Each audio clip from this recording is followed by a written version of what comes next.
ಎಲ್ಲರಿಗೂ ನಮಸ್ಕಾರಗಳು. ಶಾಂಭವಿ ವ್ಲಾಗ್ಸ್ಗೆ ಸ್ವಾಗತ ಸುಸ್ವಾಗತ.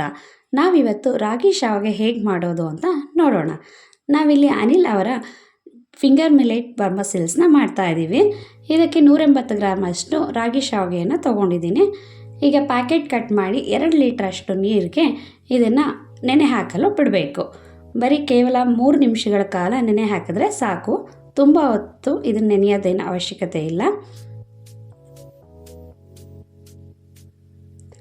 ಬರೀ ಮುದ್ದೆ ಚಪಾತಿ ಎಲ್ಲ ರಾಗಿ ರೊಟ್ಟಿ ತಿಂದು ಬೇಜಾರಾಗಿದ್ದಾಗ ಕೆಲವೊಮ್ಮೆ ಈ ರೀತಿ ಡಿಫ್ರೆಂಟಾಗಿ ಟ್ರೈ ಮಾಡಿ. ಹೆಲ್ದಿಯಾಗೂ ಇರುತ್ತೆ, ಹಾಗೆ ತುಂಬ ರುಚಿಯಾಗೂ ಇರುತ್ತೆ.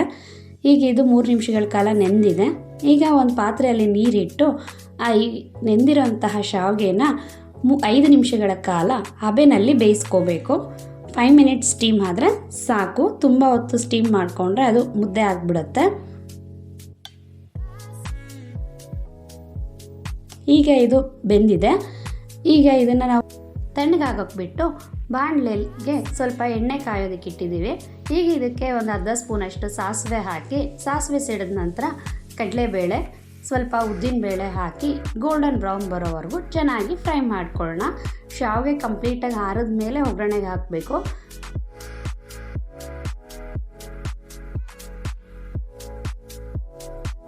ಖಾರಕ್ಕೆ ಅನುಸಾರವಾಗಿ ಹಸಿಮೆಣಸಿನ್ಕಾಯಿನ ಕಟ್ ಮಾಡಿ ಹಾಕ್ಕೊಂಡು ಎಣ್ಣೆಯಲ್ಲಿ ಚೆನ್ನಾಗಿ ಬಾಡಿಸ್ಕೋಬೇಕು.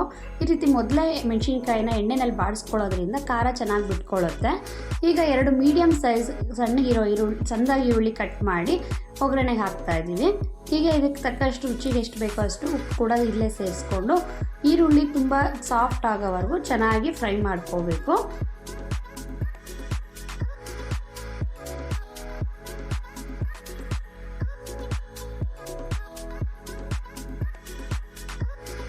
ಈಗ ಇಲ್ಲಿ ಈರುಳ್ಳಿ ಚೆನ್ನಾಗಿ ಫ್ರೈ ಆಗ್ತಾ ಇದೆ.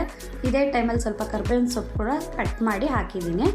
ಈಗ ಈರುಳ್ಳಿ, ಕರ್ಬೇವಿನ ಸೊಪ್ಪು ಮತ್ತು ಒಗ್ಗರಣೆ ಎಲ್ಲ ಐಟಮ್ಗಳು ಚೆನ್ನಾಗಿ ಫ್ರೈ ಆಗ್ತಾ ಬರುತ್ತೆ. ಈಗ ಇಲ್ಲಿ ಆರಿರೋಂಥ ತಣ್ಣಗಾದಂಥ ಶಾವಿಗೆನ ಸೇರಿಸ್ಕೊಳ್ತಾ ಇದ್ದೀವಿ.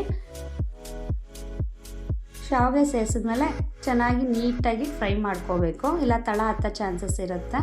ಅಥವಾ ತುಂಬ ಬಿಸಿನಲ್ಲಿ ಹಾಕ್ಬಿಟ್ರೆ ಸ್ವಲ್ಪ ಮುದ್ದೆ ಆಗಿಬಿಡುತ್ತೆ. ನೀಟಾಗಿ ಚೆನ್ನಾಗಿ ಫ್ರೈ ಮಾಡ್ಕೊಳ್ಳಿ. ಈಗ ಇಲ್ಲಿ ಫ್ರೆಶ್ ಆಗಿರೋ ತೆಂಗಿನಕಾಯಿ ತುರಿ ಆ್ಯಡ್ ಮಾಡಿ ಅದಕ್ಕೆ ಒಂದು ಅರ್ಧ ನಿಂಬೆ ರಸನ ಹಾಕಿದ್ದೀನಿ. ಆ ವಿಡಿಯೋ ಕ್ಲಿಪ್ ಮಿಸ್ ಆಗಿದೆ ಇಲ್ಲಿ.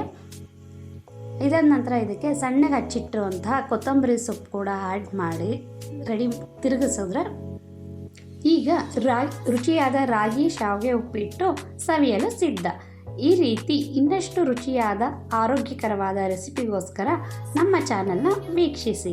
ಇಷ್ಟವಾದರೆ ಲೈಕ್ ಮಾಡಿ. ಯಾರೆಲ್ಲ ಇನ್ನೂ ಸಬ್ಸ್ಕ್ರೈಬ್ ಮಾಡಿಲ್ಲ ಈಗಲೇ ಸಬ್ಸ್ಕ್ರೈಬ್ ಮಾಡಿ. ನಿಮ್ಮ ಫ್ರೆಂಡ್ಸ್ ಆ್ಯಂಡ್ ಫ್ಯಾಮಿಲಿಗೂ ಶೇರ್ ಮಾಡಿ. ಧನ್ಯವಾದಗಳು.